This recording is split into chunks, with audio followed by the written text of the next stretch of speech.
Body of missing police constable found in Pannala. 2 killed in accident in Naula, more than 43 injured. Ukraine protesters attack buses carrying China evacuees.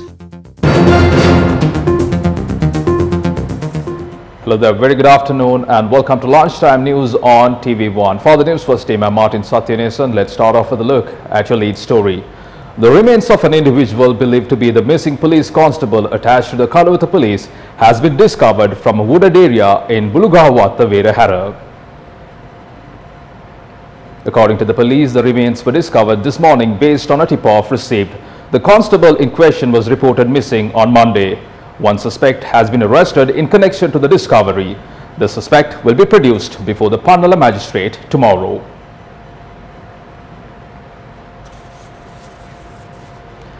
A child was killed with another 43 others were injured in an accident that occurred near Nalanda school along the Dambulla-Mathale road.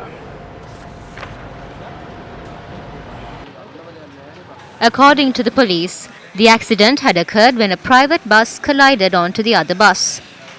After colliding with the private bus, the other bus collided onto a container.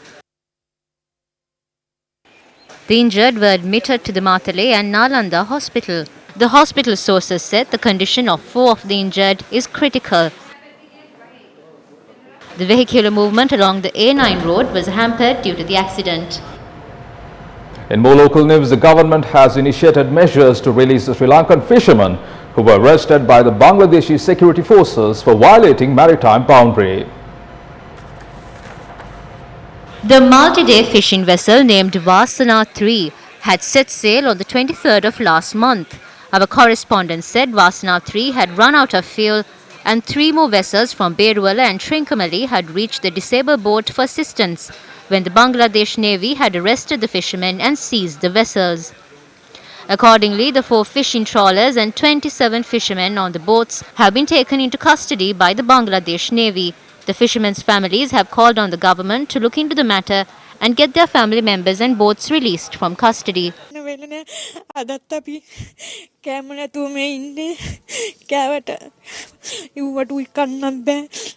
Newsfirst inquired about this matter from the Fisheries Department, Assistant Director of the Search Operations Division, Padmasiri Thisera, said Minister of Fisheries and Aquatic Resources Douglas Devananda had held discussions with the Sri Lankan Embassy in Bangladesh to rescue the fishermen.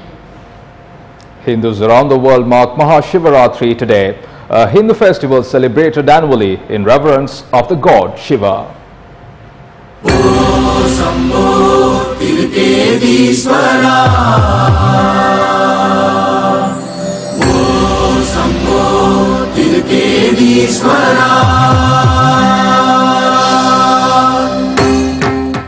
Mahashivaratri festival, or the Night of Shiva, is celebrated with devotion and religious fervor in honor of Lord Shiva, one of the deities of Hindu Trinity.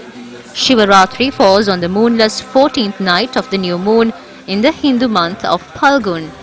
Celebrating the festival of Shivaratri, devotees observe the day and night fast and perform ritual worship of Shivalingam to appease Lord Shiva.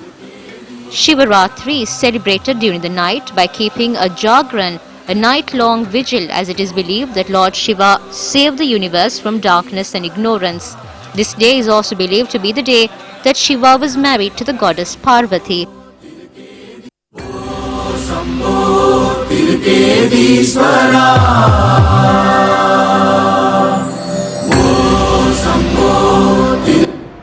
Now, President Gotabaya Rajapaksa and Prime Minister Mahinda Rajapaksa and the leader of the opposition, Sajith Premadasa, conveyed their wishes for Mahashivaratri today. In his message for Mahashivaratri, President Gotabaya Rajapaksa said, as the leader of the country, he is very pleased to see that all citizens are committed for the progress of our motherland while ensuring inter-religious harmony and coexistence with commitment. President Rajapaksa added, religion brings mental relaxation and well-being for human beings who have to move forward in life, facing numerous challenges, obstacles and complexities, and our Tamil brothers and sisters are among the Sri Lankans who live with hope and aspiration, believing in a new tomorrow. Prime Minister Mahinda Rajapaksa, in his message for Mahashivaratri, conveyed his wishes to those observing Mahashivaratri.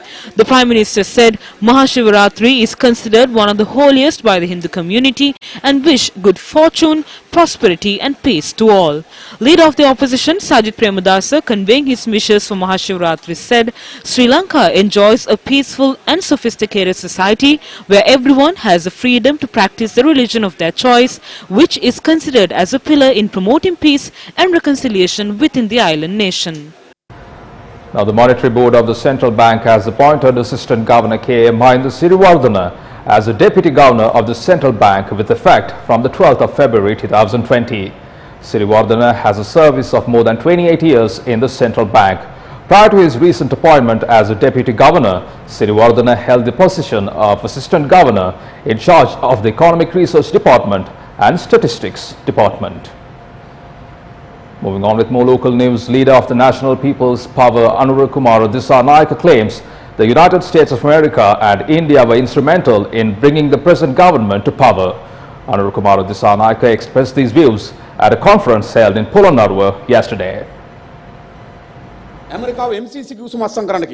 On one hand, the USA is forcing Sri Lanka to sign the MCC and the SOFA agreements. On the other hand, India wants the Mattala airport and the eastern terminal. They are trying to construct a power plant in Sampur. We pledged to form a government that would stand against such foreign intervention.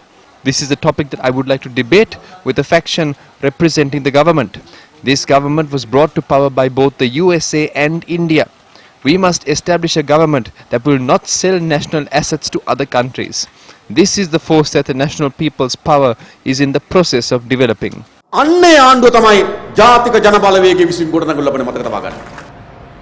are now joined by Newsfirst Zenat Muzaffar with a brief update about what to expect on our prime news at 9. Zenat? Welcome to the newsroom. Now, from the first quarter of 2015 to the third quarter of 2019, only 326,700 jobs were created during that particular period. Now, during this particular period, we also witnessed a reduction in the number of jobs in the agriculture sector. What were the main reasons for this? We have more in detail on our primetime news tonight on TV1 at 9 p.m. Want to know about local and international top sports stories? Want to know answers for questions that you ever wanted to ask from your favorite sporting personality? Join us at 9:30 p.m. on Fridays on the Sports Center on TV1. From that, we conclude this edition of Lunchtime News on TV1. For the Newsfirst team, I'm Martin Satyanesan. Your latest news update will come your way at 1:55. Until then, take care.